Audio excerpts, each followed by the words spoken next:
ولو انا صليت الفجر الساعه 8 الساعه 9 الساعه 10 وقت ما اصحى يبقى حرام عليا وارتكبت كبيره من الكبائر؟ اسمع الكلمتين دول وسمعنا الصلاه على النبي. اهم حاجه دلوقتي قبل ما نكمل على الفيديو هتصلي على الرسول تحت في التعليقات عشان الفيديو يوصل لغيرك. اللهم صل وسلم وبارك على نبينا محمد. طبيعي جدا كل صلاه ربنا شرعها ليها ميعاد معين، ماشي؟ لازم تبقى عارف كده، اي صلاه ليها ميعاد معين، ما ينفعش تخرج الصلاه عن وقتها الا اذا كان في عذر، راحت عليك نومه مثلا، ما كنت سامع الاذان، فانت دلوقتي كنت نايم بالليل، فانا عاوزك قبل ما تنام بالليل تظبط المنبه بتاعك. مهم جدا تعمل الكلام ده وركز لحد اخر كلمه انا هقولها. قبل ما تنام بالليل تكون ظابط المنبه بتاعك وناوي النيه، يا رب انا عاوز اقوم اصلي الفجر.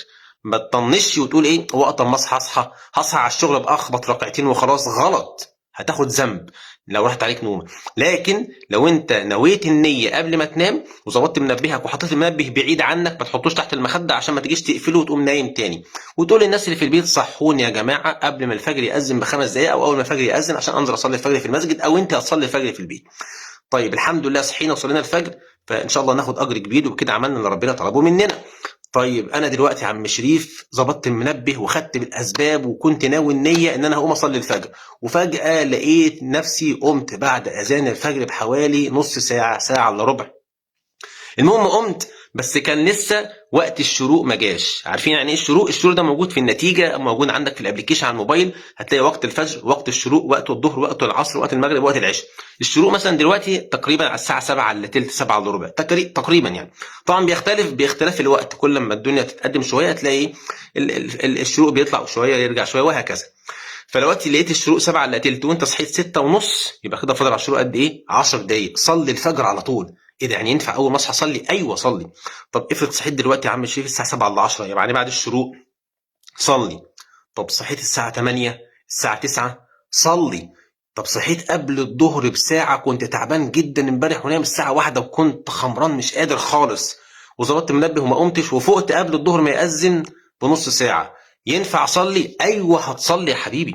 قال صلى الله عليه وسلم، يا عم ما تصلي على النبي عليه الصلاه والسلام، من نام، ركز جدا في الحته دي، من نام عن صلاه او نسيها، تبقى انت مثلا مش واخد بالك وشغال على مكنه والمكنه صوتها عالي فما سمعتش الاذان، او سرحت في حته ما فيهاش ولا تلفزيون ولا موبايل ولا ابلكيشن ولا سمعت اي اذان، وفجاه بتبص لقيت ايه ده، نهار ابيض، الظهر بقاله ساعتين مأذن والعصر قرب يأذن، خلاص يبقى من نام عن صلاه او نسيها فليصليها اذا ذكرها فذلك وقتها. يبقى هو ده الوقت بتاعها. حلو الكلام، كلام جميل. يبقى كده احنا عرفنا اول ما نصحى، حتى لو صحيت بعد الظهر يا عم شريف برضه نفس الكلام. ايوه، واحد قبل الفجر ده انه مستني وقبل الفجر ما يأذن قام راحت عليه نومه وقعد كده فريح غصب عنه قبل الفجر بساعه، صحي بعد الظهر بنص ساعه، يعني الظهر كان أذن، يعمل ايه؟ يصلي لو هو هيلحق في المسجد يصلي معاهم جماعه في المسجد، وبعد كده يقضي الفرض اللي عليه اللي هو الفجر اللي فاته. طب لو واحده ست في البيت ملهاش دعوه بالمسجد، مش هتصلي في الجماعه ولا حاجه، هتصلي في بيتها، يبقى يراعى الترتيب، تصلي الفجر الاول حتى لو كان بعد اذان الظهر اللي هو الفجر اللي فاتها، وتصلي الظهر. في بعض الناس بقى بتعمل حاجه غريبه شويتين وركز معايا، يقول لك الحمد لله يا عم الشريف دلوقتي انا صليت الفجر في المسجد الحمد لله، وبعد كده متعود اصلي الصبح. يعني ايه حضرتك مش فاهم؟ يقول لك انا متعود اصلي الصبح والفجر. يا ابني ما هو الصبح هو الفجر يا حبيبي.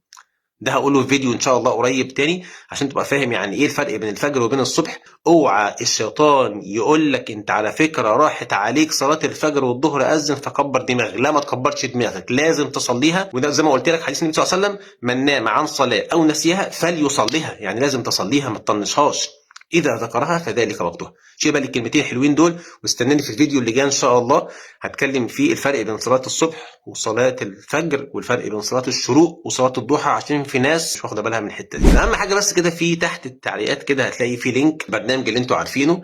البرنامج ده مهم جدا لو انت قاعد في المواصله وعاوز تقرا قران، بتطلع البرنامج ده وتقرا قران. في اذكار صباح، اذكار مساء بتقولها في وقت معين عشان ما حدش يمسك من الجن والشياطين. في اذكار موظفه، تخش الحمام، تطلع من الحمام، تاكل، تشرب، تعمل ايه، تنام، تقول ايه، ده كله موجود في البرنامج، مهم جدا. هتلاقيه في تحت في اول تعليق. ولو انت بتتابعني من على التيك توك، من على القوام، من على الانستجرام، هتلاقي البرنامج فوق في البايو. ما تنساش يا عم تصلي على النبي عليه الصلاه والسلام.